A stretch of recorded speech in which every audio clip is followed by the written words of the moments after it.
Lagos, good morning to you. Thank you for tuning in once again to Dailies today. I'm Sheriff Quadry. And I'm Jimi. Disu. Good morning. So we're live on Facebook. We're also live on YouTube. Feel free to go and watch and drop your comment because we've got the papers for you this morning. Facebook is Nigeria Info 99.3, detail YouTube. Let's start with Daily Trust, page 4. Tinubu unveils 8-point agenda. Okay, so at least we now have some kind of direction that the government promises to go. We're still slightly worried, about the president's habit of being impulsive. We hope that will be contained. But now we have a cabinet and we have a direction, and the direction is called Roadmap for the Economy, and it was considered at the Federal Executive Council yesterday. The story here says that Edun, who briefed State House reporters, listed the agenda as including food security, ending poverty, economic growth and job creation, access to capital, improving security, improving the playing field on which people and particularly companies operate, rule of law, and fighting corruption. I don't know why I'm smiling when I read that of fighting corruption.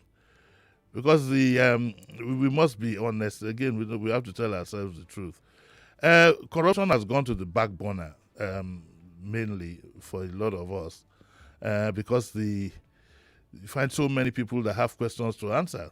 To put it bluntly, in government, so many people that have questions to answer. So I'm not going to place any premium on looking out for whether we are fighting corruption or not. Sheriff is on his own. He can, if he likes. He can, please don't interrupt me. Sorry. Sorry, I wanted to say something. I'm joking. I just wanted to arrest you. Because that one of fighting corruption, don't let's go there. Don't let's go there. I don't think it's a discussion to have. You were going to say something. I wanted to say that I think I'm going to follow your position. Yes, it's a waste. It's obvious, man. It's obvious. It's a waste of time. I think corruption in us is us, and us is corruption. Put it that way. I know it should be we. I'm not the motabon. I will just play words.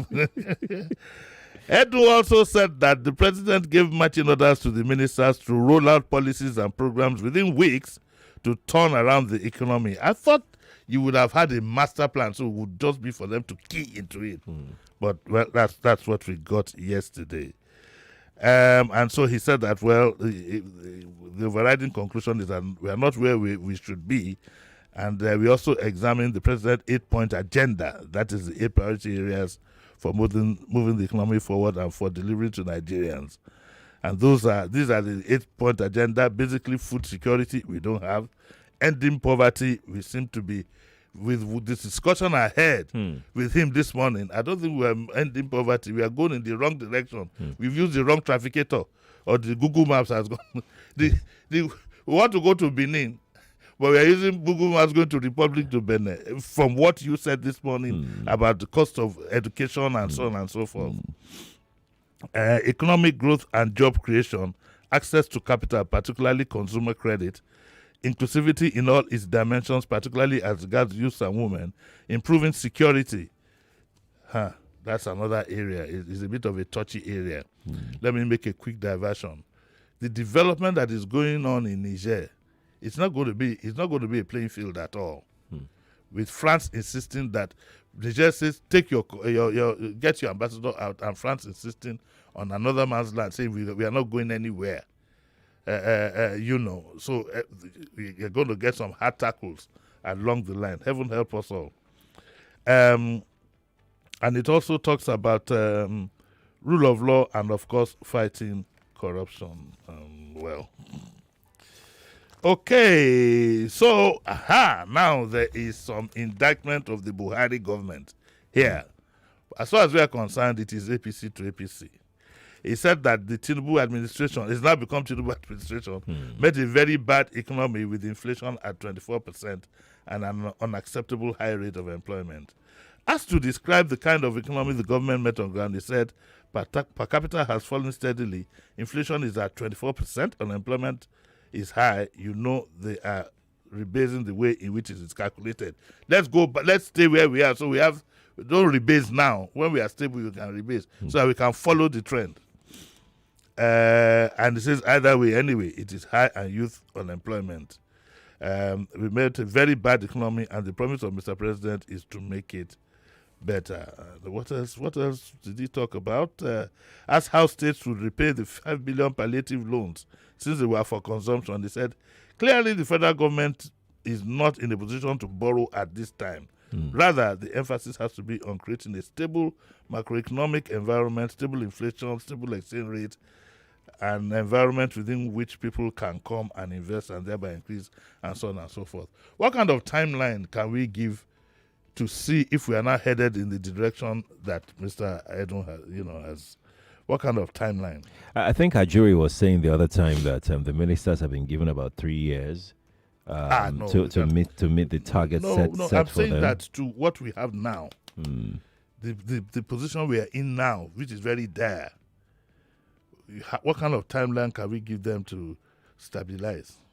I don't know. I Maybe wouldn't want to. 1 or 2 months should show some direction. It's difficult to get to the promised land. It's not going to be 100-meter dives, but at least know that as you are going to Benin, the next bus stop you are going to meet after Ijebu Day is already, and not Badagry area on the way to Benin Republic. You get my Right. yeah. Right.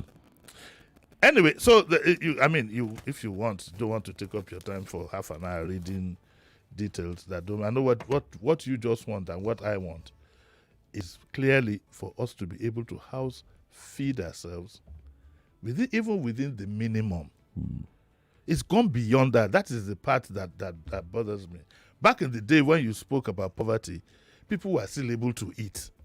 This one that we are inside. Yeah. Let's leave Daily Trust for now. Let's go to the Vanguard newspaper. Cabinet no going back on rejection of 17 nominees. Lagos Assembly. The speaker is huffing and puffing. The speaker is huffing and puffing. The speaker Mudachiru Obasa, and he's throwing jabs. He's throwing jabs at some of us who say that we want technocrats and so on and so forth. And that in any case, they have the constitutional rights. Let me see. The story says no going back on rejection of the 17 nominees. That's in Lagos, you remember. So during the plenary session, Obasa said, there is no fight. I want you to hold this one. There is no fight. There is no fight between the House and the governor. Is there a fight between Obasa and the governor? Just hold that one. Put that one in your left hand. And it says that I was a member of this house and was a special advisor to the governor during our time in the last 4 years. We were working together. You could find out tomorrow morning that Sheriff and I are not talking. We would have sworn for life. That always happens. Move closer. Yes, sir. We will continue. We will continue to work together, and there is no reason to fight. But we have constitutional rights to say yes or no. If anybody now, I find this a bit insulting and insensitive. Because it is our right to know. You should explain to us. You have the right. You have the constitutional right. Nobody has said that you don't have the right. If you insist to the very end, so shall it be. I had a guest here on Saturday who says that the governor, in his wisdom, can give these people appointments and let them carry out the same function. You call him special advisor or whatever, and you pass all the things to him. Who is the PAMSEC that will turn such a special advisor down? But let's just wait. So, Speaker, of course you have the right. I'm speaking to a few people, within the assembly and the party. Nobody has doubted that, but we are telling you to exercise that right in good faith. And then he says, there is no basis. He says that if anybody wishes to know the reason for the decision, they should approach the House. You are insulting citizens. You should tell us. It's not personal to you. Can you say we should? So all of us Lagosians in our millions should run to the House of Assembly, fill a form to see you so that you will explain to us? What kind of governance is this? The APC has to be very careful. We all knew what went down in the last election. They lost at presidential level, and all of us are we've seen with our eyes what could happen. And it wasn't an OB thing. I keep saying it. It wasn't. Forget about whether Peter Obi. That was not the issue. The issue is that people were tired of the kind of arrogance that party members display at the top, as if, there was a time, I don't know if you remember, during the days of AD, they said, oh, even if AD puts a dog down, if you say it in English, it doesn't have that treble. Those days are gone, Mr. Speaker. Those days are gone. And we know that you have an ambition. It is being said that you have an ambition to be governor.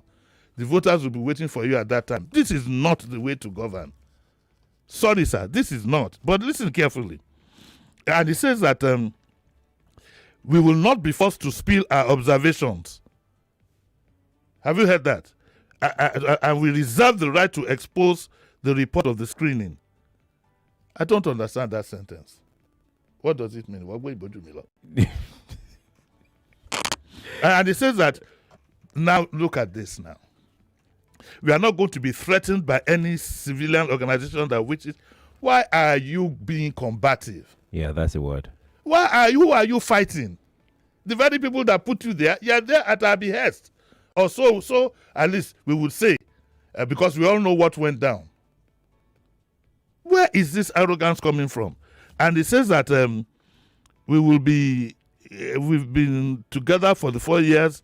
I became speaker. So a whole lot of stories that have. What we are saying, Mr. Speaker, sir, is that some of the nominees that you refuse to approve, to us on the outside, we believe that the state needs them more than they need the state. That's the best way I can put it. And so if we believe that, you must listen to us. And it's not by squaring up for a fight. Okay? It's not by squaring up. Nobody is supporting any governor against you here. There's no need for paranoia of that law. The truth is that you've made an error of judgment. And you will see that it will still be resolved because elders of the party are going to step in according to this story. Anyway, so let me leave him. Now we go to there's a council called GAC, Governors Advisory Council. That's the apex body of the party, and the chairman of the apex party. I don't know whether he's chief or the GAC, chairman of the GAC. But just I can't call him by his name just like that, and I can't call him Mr. So what do I do? Chief. Let me give him a title, Joe. Chief Tajuddin Olusi, who acknowledged that that there is a dispute between the governor and the assembly. Is the speaker saying that Chief Olusi, a GAC member said that? It's not. It's the chairman of the GAC. He said that there is a dispute between the governor and the assembly. Oh. And said that efforts were on to resolve the face-off. You see now. Oh. You see now. When two elephants fight. Yeah, and Chief Olusi has admitted the speaker is on his own. He says there is no fight. So Olu is keeping mum. Okay? And he says, Chief Olusi said, it is the responsibility of the executive to present a list to the House of Assembly, and that responsibility falls on the shoulder of the governor. It is also the responsibility of the House of Assembly to examine the list as presented by the governor by the constitution of our country. Nobody disputes that, sir. Nobody disputes that, Chairman. The Constitution places a certain responsibility on the legislator, and it says, also, it is the responsibility of the party. Okay? And I like that. I like this paragraph very well, quite matured and everything. Where there is a dispute between the two parties, the party produces the governor. The party also produces members of the House of Assembly. Okay? The governor is there to ensure that the manifesto of the party is implemented, so the legislators are sponsored by the party.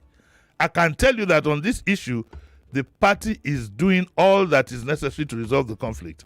I know the press, as well as the general public, mean well for our party and the country. They should give us time to resolve the dispute in all its ramifications. That is the voice of a matured chairman. Yeah. That is the voice of a matured politician. That is the voice of a politician that knows that power lies with the people. So we will sit back and wait and see where we go from there. Yeah, I totally agree. And hopefully the party can resolve this in good time. Because time waits for nobody. Who is right now? The speaker said he's not fighting. Party chairman says he is. So who is not talking? So Who do we believe? I think they will sort it out so we can know who I'm to not saying believe at the end of the day. who do we believe now as we are sitting down there? But right now, who do you believe? right now, I don't Yes. believe anybody. Nobody can confuse me. I reserve to be sane. I reserve the right to be You sane. comment your reserve. Yes, I reserve. Nobody can confuse me. Yeah, you have two options now on the table. Three, safe. Let's go back to the Daily Trust. There's a story here on page 14. Tinubu bars officials without specific roles from attending UNGA. Yes. It's just that I don't like the way this is coined. He bars. I think we should have a general order to all down the line. Because of the problems we are facing, we should have some kind of tiny document that, because what he's trying to do is, before, of course, you have all kinds of people. All kinds.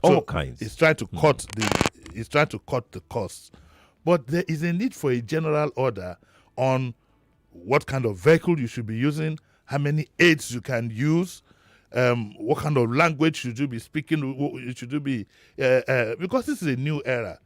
We don't want an era of politicians backing at us, like my good friend has already started. But I think there's a need for, to have a general order on how things should be done from now on, and that everything everything should be done according to the book. If you don't follow the book, you're out. You either shape in or shape out. That is the kind of discipline we want to see. It's good that he has done this. It's good, and I am happy, because this shows sensitivity, to the situation that we are in. But it should go across the board, sir, Mr. President. We want to know what kind of... Does it make you any less a minister, for example, if you don't drive a luxurious car? I don't think so. I don't think so. Does it make you any less a president? In your private life, when you are going out at night to the clubs and to the lounges, you can bring out your Lamborghinis and so on and so forth. But it shouldn't be at... If you say they bring out Lamborghinis now, they will use Abu's money to chalet you for Abu again from the cookie jar. But there's a need, at least for the ops, and we've seen it done before in Obasanjo's time when he wrote the Peugeot. He did. In fact, Obasanjo has been the most recognized president we've ever had internationally. Yes. I mean, so he should do that. I'm glad that he has done this. When he says that to freeze the processing of visas, what he should do is he should, of course, call his head of whatever it is, how we are going to the UN, the eyes of the world are going to be with us. It was said one time when we were going to ask for debt cancellation. A delegate at that time stayed in the most expensive hotel. And you're going to... came in a limousine to ask for debt forgiveness. So there are little things, and like I usually say, like my Oga had said, Anzovago, if you take care of the little things, the big will take care. But it's a good direction. Yeah, I mean, I've heard gist as to. I mean, this was a gist that I heard. Yeah. So it wasn't any official stuff of how government officials use this event, like especially UNGA, to move people. Oh yes, they use it to move people. They add loads of people to the list and take their ESTA code. Just like it happens to with Hajj and all these things, kinds of things. Then there's a racket going on. The civil service, I don't know if it's been stopped now. They just organize friends and relatives to go for certain trips. For instance, I go, Sheriff, there's a delegation go to China. Would you like to go? Would you like to go with them? They just add your name, and you're just there lounging for 5 days. From there, you can walk backwards and mingle on the ground, and so you've gone. Anyways, let's stick with the daily chores. Cameroon notified us 7 days after opening Lagdo Dam. Federal government. This is an indictment of the NIA. When you have spies, when you have your agents spread across the world, it's not just to look for things that concern the military. As soon as this happened, there should have been somebody in the embassy who would have notified us that these people have opened their dam. You know how important the issue of dams are, okay? Because once they open that dam, there will be flooding here. So it is unacceptable, and I hope the government looks into this for you to now give us an excuse that they had opened the dam for 7 days before you knew. I mean, what is intelligence all about? What was our intelligence officer in Cameroon, both the one in the embassy and the one that lives amongst the people? What was he looking out for? And talking about dams, Yeah. we are going to have a problem very soon with Niger when all this is over. Because they are going to be saying to themselves that, okay, so we didn't build a dam, which I think they're building one now. We didn't build a dam because we wanted Nigeria to have electricity. And the first thing that now happens once we have a problem is to cut off electricity that affects the common man there more than even those the soldiers in government. So they're going to be thinking twice. When all this is over, you understand, the people there at various levels will be thinking that we need to be careful with Nigeria, make sure that we are not at their behest at times like this. Yeah. We need to be careful, think things out before, before we. The president said, well, he was put to the wall, but he should have told his ECOWAS members, hey, wait a minute, I have my own problems here. You understand? There's nothing wrong with that. We'll back him on that. I have an army that has been spread all over. I have the implications for my country. And I don't think we would have lost anything if ECOWAS wanted to send a military team and Nigeria had said that, well, if you want to, so be it, but we can't send in our soldiers. So because we want to say that the building will collapse. And that's money. Our finance minister has told us now we're not going to. I mean, so God forbid that something happens there which will not have an end. It will not have an easy end. How are we going to cope with that? How are we going to manage? I mean, it doesn't look good. Let's fall back to the Vanguard. This time, page 7. Residents invade, loot Palliatives warehouse in Bayelsa. I won't bother to read out the details because there's no time. But to say that if there is that I think the second one, I think there was one somewhere in the north, but where people does a warehouse and loot. Well, what is even more worrying is that these were supposed to be palliatives, I think during COVID, and you left them to get rotten in a warehouse. Those who run this country should realize that. Even the people you use to guard yourselves, the people who you think are subject to you, that you pay stipends and think are subject to you, they feel what those on the outside feel. What do I mean? The guards running the place, the cleaners running the place, the whatever running the place are the ones who will tell the people outside, wait, there is something here. And I don't think the people who went to loot the place did it knowing that the foodstuffs had expired. They didn't. But the significance for us here to note is that if we don't tackle this monster that we have called poverty, we'll have of this. I'm not praying that we do, but we need to sensitize ourselves to the problem. So, it's up to us. Yeah, it is. So let's take our last story, and I'm hoping that we'll be able to finish this in 2 minutes. I doubt. But 2 minutes. Let's try. Read the headline. Unwieldy appointment of SSAs, SAs, PAs depletes lean resources in poor states. That's going to be... How can we do this in 2 minutes now? Okay, so the story talks about the debt level of the states, which I think some of you know. But let me read out some figures that would tickle you and frighten you at the same time. The governor of Kano State, Abba Yusuf, appointed 97 people as special advisors and assistants. In Niger State, he appointed 131 women as coordinators and senior special assistants to fulfill his campaign promise on women. This 131, the SSA level, women. Governor in Yobe, Governor Mai Malabuni approved the appointment of 523 special assistants, 104 senior special assistants, and 15 liaison officers in the southeast. In the southeast region, newly sworn in governors of Enugu, Ebonyi, and Abia are not immune from bloated and comical appointments of special advisors and assistants. Where there is a duplicity in some of the appointments, it was also not certain the purpose some of them would serve. Governor Francis Mufiru of Ebonyi State has so far appointed 41 special assistants and senior special assistants. This is aside from commissioners appointed into his government. But our own Governor Sanwo-Olu has showed us the way. He has told his commissioners, yes or so, and his whatever, to pick assistance from the civil service, from the ministry. There are enough people in this ministry doing virtually nothing there that you can, and they will gladly be. Right. So we need to give him credit for that, in that dispensation. Fantastic. Let's stop here for now. What's coming up at 9? Food. Excuse me. Food. I'm getting a farmer and a butcher. Okay. You see, the rate at which we'll discuss food and the costs. Okay. And what can mainly to see what they're facing. Okay, Inkiru is a farmer and the Isioma is a butcher. So Alakpata and Agbe.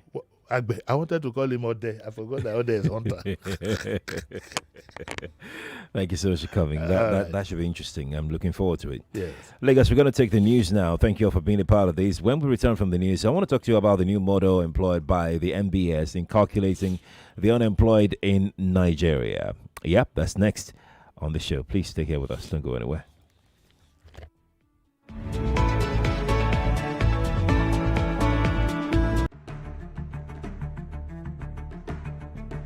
And I want to assume that you would run because I want to give the listeners context for the conversation. In 2019, you were running mate to Atiku Abubakar. What did you learn then that you will not repeat this time? Yes, when is the president coming out to address us? There's a few things. One, I have a burden and a passion for young people. The fact that you have elected a man does not mean then you begin to order him around. The president will do whatever is good for the country at any given time. Mr. Adeshino, isn't the president responsible to the people?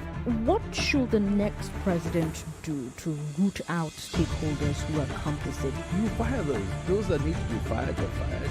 It's looking like a brand new Chelsea, attacking with so much fluidity. And what can you say about that, Martin? I know you follow Chelsea quite closely. I live close to the Chelsea training ground. That's what you mean by that. I'm not.